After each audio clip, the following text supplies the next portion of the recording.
Alors bonjour à tous, ce petit recap très rapide de 5 minutes environ. Il y avait tellement rien sur le marché, des volumes inexistants. C'est l'été, hein, c'est les vacances et c'est tout à fait normal.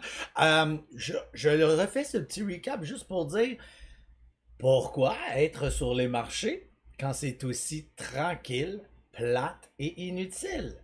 Pourquoi donner de votre capital à un marché non coopérant? Pourquoi prendre le risque d'être red dans un marché aussi pathétique?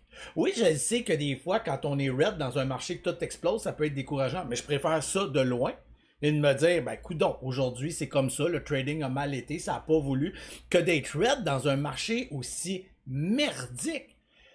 Les gens qui tradent toute la journée dans un marché comme ça aujourd'hui, puis qui donnent, puis qui donnent, puis qui donnent, là, mais je vous remercie. J'ai besoin de gens comme vous. J'ai besoin de gens qui gaspillent leur capital dans de la débilité. Je vous dis un gros merci parce que c'est votre argent qui vient dans mon capital à moi. Il n'y a aucune raison aujourd'hui d'être aussi présent. On se lève le matin, on arrive sur le marché, on s'installe, on focus, on regarde, on attend 1 heure. Il n'y a rien. C'est bizarre. C'est pas la joie. 2 heures. J'ai essayé un petit move tantôt. C'est pas terrible. Les ratios sont dégueulasses. Hein? Pourquoi je traderais un ratio 1.5 contre 1? Parce que c'était ça pas mal toute la journée aujourd'hui dans ce que j'ai vu. Avec des petits pennies à gauche à droite, mais rien de majeur.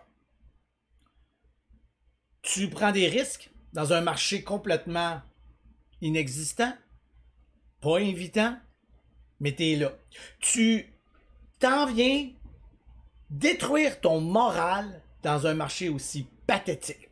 Aussi bien détruire ton moral parce que tu trades un marché qui a de l'action, qui bouge, puis que t'es red. Parfait, mais au moins tu étais là dans un moment présent. Je vous donne un excellent exemple. Un excellent exemple. Donc toi, tu as décidé d'aller cueillir des pommes dans un arbre quand même assez dangereux, assez haut, grimper, te graffiner, peut-être tomber, te blesser, t'écorcher les mains, et il n'y a pratiquement pas de pommes. Il n'y a pas de pommes. Puis quand il y en a une, c'est pas la belle grosse pomme juteuse, c'est des pommes bizarres.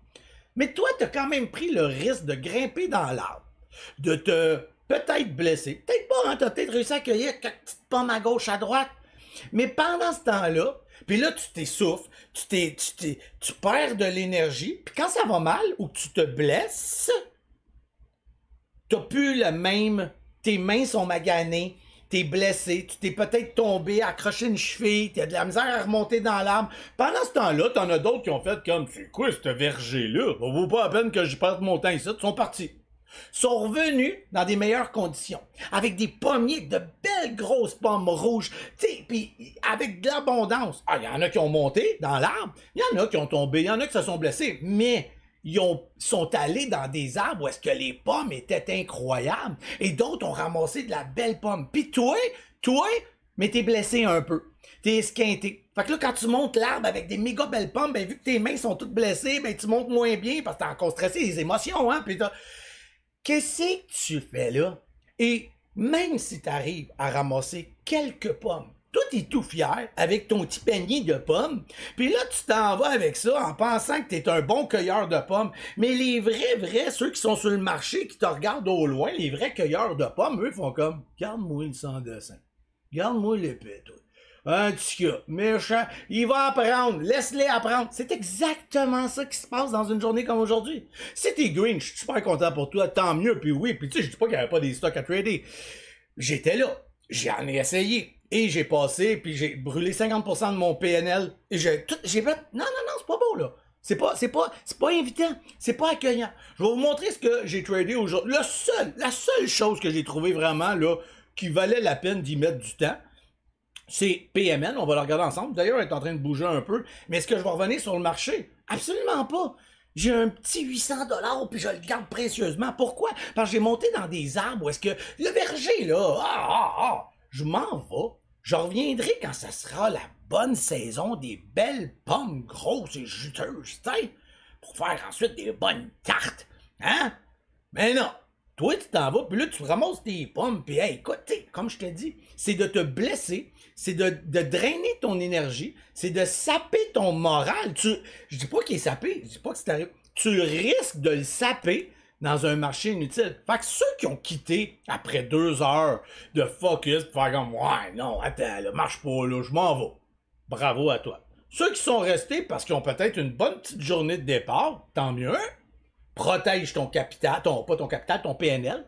S'il est green, après 30-40% de perte, donc si tu as fait 100$ puis qu'il te reste juste 70, quitte.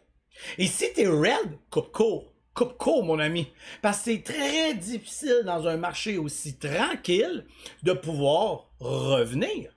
Et même si je voulais, pour certains traders qui trade low share, le marché avait peut-être un petit peu plus d'opportunités. Mais encore, je vous le dis, même low share, c'était pathétique. Et un marché pas de volume, même pour les low share, c'est compliqué parce que t'as pas le même momentum.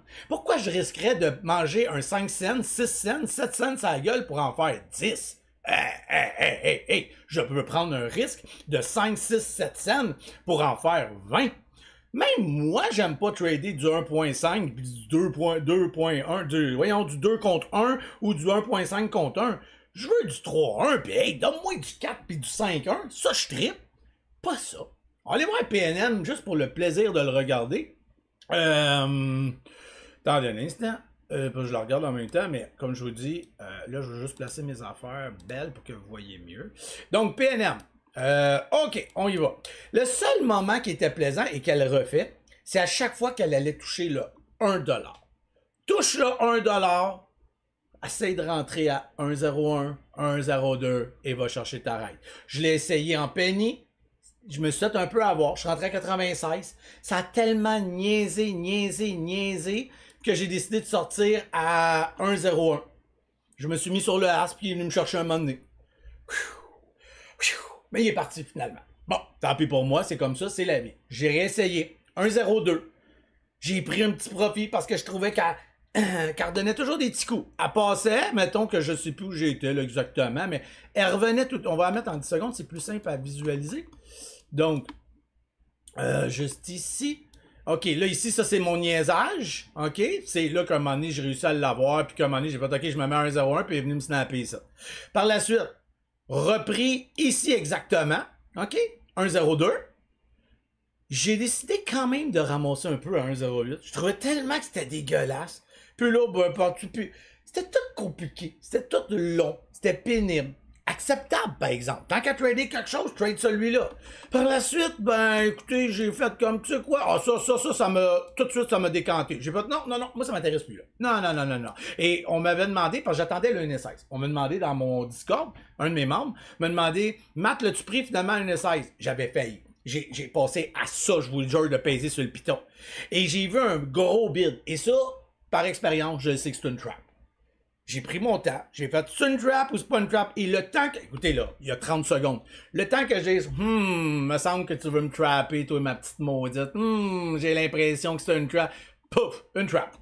Et voilà, le temps que je réfléchisse, puis que je décide au lieu de la prendre, quand elle a passé ici, c'est-tu bien ici? Ouais, c'était ici, quelque chose de même. J'ai voulu attendre qu'elle passe vraiment comme faut, puis c'est jamais arrivé. Et à partir de là, j'ai fait, je veux plus rien savoir de toi. Ah, c'est peut-être ici, excusez. C'est peut-être ici. Oui, excusez, c'était ici. J'étais pas tout à fait à la bonne place. Hein. J'ai dit une S16, puis on n'était pas à une S16. Excusez-moi, mais c'est le même principe. Elle a flushé. Déjà ici, j'aurais dû être plus conscient, mais vu que c'était encore proche du penny, un petit peu moins d'impact. Bref, ça revient au même. C'est ici exactement que ça s'est passé. J'ai fait, non, ça me tente pas. Le même petit 30 secondes d'attente. Finalement, elle est allée. Mais mon risque par rapport à mon reward, ce que je pouvais penser avoir était so-so. J'ai laissé tomber. On va la regarder, elle est en train de bouger. Qu'est-ce qu'elle nous a fait? Ah tiens bien. Donc, encore une fois, c'était possible d'aller chercher soit en penny, soit en 1$. Et c'est un gain quand même assez bien, là. Hein? C'est pas négligeable, mais c'est le seul endroit que tu peux trader et c'est la seule. Donc, celui qui me dit qu'il a focusé aujourd'hui PMN, puis qui regardait rien d'autre, ben, il n'y a pas de problème, je suis bien d'accord avec tout ça. C'est pas des gros gains, mais c'est des gains très acceptables par rapport à ta perte. Hein? Ton risque est vraiment faible. On s'entend là. Tu rentres soit en penny, soit que tu attends qu'elle repasse la pièce. Tu es bien assis sur le 1$. 1,01, ton risque, c'est de 5 cents. Parce que malgré qu'il est un penny, il est capable de flusher vite. Donc, on va le mettre à 5 cents pour aller chercher. Bon, on avait un problème de VWAP, ça m'aurait dérangé une petite affaire, mais n'empêche, ton risque par rapport à un gain potentiel, puisqu'on sait qu'il est capable de nous apporter ça ici à peu près, est acceptable. Est-ce que c'est assez justifiable que je perde ma journée ici? Absolument pas dans mon cas. Vraiment pas. J'ai pas envie de perdre de l'énergie là-dedans. Il fait beau. On est en fin juillet. Il y a beaucoup de monde en vacances. Mes enfants sont en vacances. Il y a un beau soleil. Pour ceux qui sont en mode apprentissage actuellement, j'ai pas dit de pas apprendre et de découvrir et d'absorber et de manger du trading. Une autre métaphore incroyable. Manger du trading. Parce que vous pouvez aujourd'hui tout simplement focusser, observer puis faire du paper trading. Ou prendre, tu sais, mais limitez-vous à vos pertes. Et une autre métaphore. Manger du trading, là, tu sais, là, apprendre, découvrir, manger du gros trading, là, oui, c'est correct, mais j'aime apprendre à manger dans un verger où ce que les pommes sont juteuses, les pommes sont croquantes, les pommes sont wow, elles sont grosses, hein? J'ai une petite mamie qui est en train de me faire une méchante belle tarte que je vais pouvoir déguster parce qu'il y a une pépite qui a jumpé. Pas des maudites pommes pas mûres que je croque pis que c'est surette pis qu'en plus un verre de temps. Qu'est-ce que tu fais là? Donc voilà pour aujourd'hui. Je vous laisse là-dessus. Mais c'était juste pour vous donner image, vous faire comprendre que c'est normal de ne pas être emballé par le marché. Si vous trouvez que c'est plate, que c'est poche, que vous savez plus quoi faire, est-ce que je devrais quitter? Est-ce que je suis un lâcheux? Est-ce que je suis un perdant? Non, non, non, non, non! C'est normal dans un marché comme ça de dire, moi là, non, non, non, non, non, non, non, pas aujourd'hui. Pas aujourd'hui. Donc, rechargez vos batteries, observez, mangez du trading, regardez de mes vidéos, lisez un bon livre. Une pépite, ce livre-là. Une pépite, ce livre-là. D'ailleurs, je l'ai mis juste ici pour cacher mon fils qui dort encore. Ça, ils sont en vacances, ces petits moineaux-là. Il est juste en arrière, là, derrière. Alors, je vous dis ciao, bye. Peace and love, guys.